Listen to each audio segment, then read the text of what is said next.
You will see things north of the Notches in New Hampshire that simply do not exist anywhere else. We've opened up roads. We're ATV-friendly communities. You can drive to the restaurant. You can drive back to your hotel. At the foot of Mount Washington and the Presidential Range is the town of Gorham, one of a handful of communities in the North Country that allow all-terrain vehicles to drive on select town roads. I work at the chamber, and my calls are constantly, well, where can I stay that I can drive my ATV from? I really want to do that. I want to drive through Dunkin' Donuts and get a coffee. I mean, that is the highlight of their weekend. Paula Kinney is with the Androscoggin Valley Chamber of Commerce. She says ATV enthusiasm has totally turned things around for Gorham and other long-suffering mill towns. We have to reinvent ourselves. So we turn to the natural beauty of the area. The hotels are busy, the restaurants are busy, the stores are busy. So there's that trickle-down effect. Gorham is the southern gateway to a vast 1,000-mile ATV trail network called Ride the Wilds. The central event of the year, the annual Jericho ATV Festival. The event is held at Jericho Mountain State Park, which features more than 50 miles of ATV trails. That started off 10 years ago with about 500 people, and last year we hit 8,000.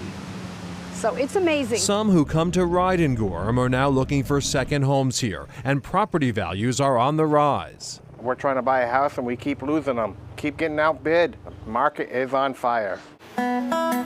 Jack Jennings moved his Road Hog barbecue restaurant here from Vermont, attracted by what he saw as a town with a future. We started looking around and we said, God, the ATVs, that's where we want to be. No question that ATV mania has been a big boost to the economy here in the North Country. But in Gorham, there are those who say it is time to tap the brakes on this runaway success. It's to the point where you wake up in the morning grinding your teeth knowing that for 12 hours or so you got to put up with that noise, especially on weekends. Sandy Lemire lives near the ATV trailhead in Gorham. She feels her little house on Lancaster Road is under siege. We've lost our quality of life here on the street or in town, period. And the only problem with that is it's not going to get any better because it multiplies. There's more and more of them every single weekend or year. That's why a group of Gorham residents has sued to move the trailhead away from their homes. You don't leave the city or the suburbs to come north to listen to 96 decibels of vehicles. Abby Ivanko says the dispute has pitted neighbor against neighbor. There's a complete disregard for the people living along the roads and trails that have been opened up. Why don't we deserve the protections that the whole rest of the town gets? Yes, people feel abandoned. It has exploded. We have had growing pains. For his part, Ray Bergeron of White Mountain ATV Rental emphasizes responsibility to his riders. We bill ourselves as an adventure rental company, not adrenaline. He says his UTVs, a larger type of ATV, are noise compliant and low emission. What's more, a GPS system allows him to track his vehicles. I have the abilities to watch these machines throughout all the trail system. I get harsh turn alerts, speed alerts, acceleration alerts, and if I want and I see somebody out of bounds, at a keystroke I can shut the machine off. Still, some residents wonder where it will all end. They're in a place where they shouldn't be. Dan Clark's primary concern, safety. Just pulling out onto Main Street from our driveways is a real challenge. The ATVs are difficult to see.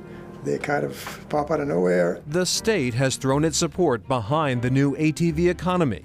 Meanwhile, the idea of moving the ATV trailhead away from residential neighborhoods remains a goal that seems beyond the grasp of policymakers. The state is working on that. The town is working on that.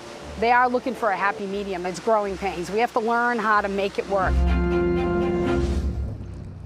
Wow, and since we first brought you this story, Gorham actually got a new entry point to the ATV trail system. Right, and that new entry point will shorten the distance that people have to spend on the public roads while they're connecting to the trail system. Obviously, that should reduce some of the traffic in the residential areas. Interestingly, it's actually been busier up there during the pandemic, of course, because more people have been looking for outdoor activities. ATV driving. There you go. Next, it's time to get back down the mountain, but the weather report is not looking good.